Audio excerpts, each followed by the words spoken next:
जय हिंद। आज की इस वीडियो में हम लोग देखने वाले हैं प्राचीन भारत के प्रश्नों को, जिसका ये भाग तीसरा होगा। भाग 1 और 2 नहीं देखे हैं तो डिस्क्रिप्शन बॉक्स में लिंक दिया गया है, आप जाकर देख सकते हैं। तो चलिए शुरू करते हैं। आज का क्वेश्चन नंबर 47 है, रघुवंशम के लेखक कौन है? कालिदास। ध्यान रखिएगा दोस्तों, रघुवंशम के लेखक कौन है? कालिदास है। रघुवंशम में गुप्त वंश के बारे में जानकारी दिया गया है। अगला प्रश्न है, देवी चंद्रगुप्तम किनकी रचना है? विशाख दत्त। ध्यान रखिएगा दोस्तों, देवी चंद्रगुप्तम किनकी रचना है? विशाख दत्त। देवी चंद्रगुप्तम में गुप्त वंश के बारे में जानकारी दिया गया है। अगला प्रश्न है, मृच्छकटिकम के रचनाकार कौन है? शूद्रक। मृच्छकटिकम के रचनाकार कौन है? शूद्रक है। अगला प्रश्न है, स्वप्नवासवदत्तम के रचनाकार कौन है? भास। कौन है दोस्तों? तो भास है। स्वप्नवासवदत्तम के रचनाकार भास। अगला प्रश्न है, मालविकाग्निमित्रम के रचनाकार कौन है? कालिदास। मालविकाग्निमित्रम के लेखक कौन है दोस्तों? तो कालिदास हैं। मालविकाग्निमित्रम में शुंग वंश के बारे में जानकारी दिया गया है। अगला प्रश्न है, फाह्यान किसके शासन काल में आया था? तो चंद्रगुप्त द्वितीय। ध्यान रखें दोस्तों, फाह्यान किसके शासन काल में आया था? चंद्रगुप्त द्वितीय के शासन काल में आया था, जिसको विक्रमादित्य भी कहा जाता है। चंद्रगुप्त द्वितीय का नाम विक्रमादित्य भी है। अगला प्रश्न है, हेनसांग किसके दरबार में आया था? हर्षवर्धन। ध्यान रखिएगा दोस्तों, हेनसांग किसके दरबार में आया था? तो हर्षवर्धन के शासन काल में आया था। आप ध्यान रख सकते हैं, ह से हर्षवर्धन, ह से हेनसांग होता है। इस तरह से आप ध्यान रख सकते हैं। अगला प्रश्न है, सी यू की के लेखक कौन है? हेनसांग। ध्यान रखिए दोस्तों, सी यू की के लेखक कौन है? तो हेनसांग है। अगला प्रश्न है, इतिहास का जनक किसे कहा जाता है? यानी इतिहास का पिता किसे कहा जाता है? हेरोडोटस को कहा जाता है। इतिहास का जनक या पिता किसे कहा जाता है? हेरोडोटस को कहा जाता है। अगला प्रश्न है, हिस्टोरिका नामक प्रसिद्ध पुस्तक के लेखक कौन है? हेरोडोटस। ध्यान रखिए दोस्तों, कौन है? हेरोडोटस है हिस्टोरिका नामक पुस्तक के लेखक।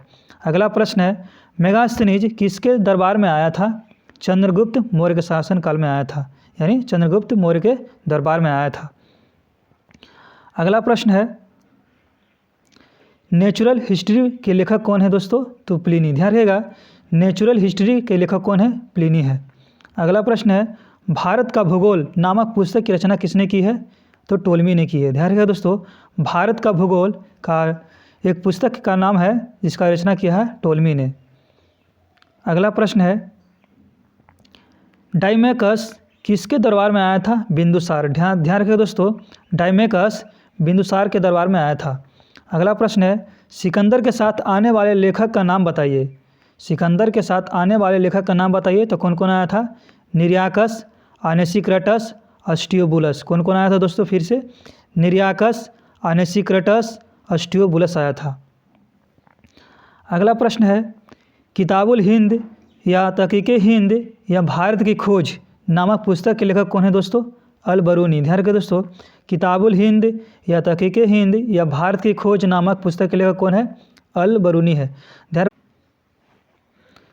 अगला प्रश्न है, मार्को पोलो किस देश का निवासी था?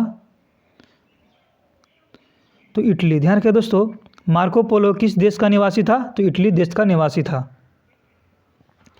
अगला प्रश्न है, निकोलो कॉन्टी किसके शासनकाल में भारत आया था? देवराय प्रथम। ध्यान रखिए दोस्तों, निकोलो कॉन्टी किसके शासनकाल में आया था? देवराय प्रथम के शासनकाल में आया था। अगला प्रश्न है, अभिलेखों के अध्ययन को क्या कहा जाता है? एपिग्राफी। ध्यान रखिए दोस्तों, अभिलेखों के अध्ययन को एपिग्राफी कहा जाता है।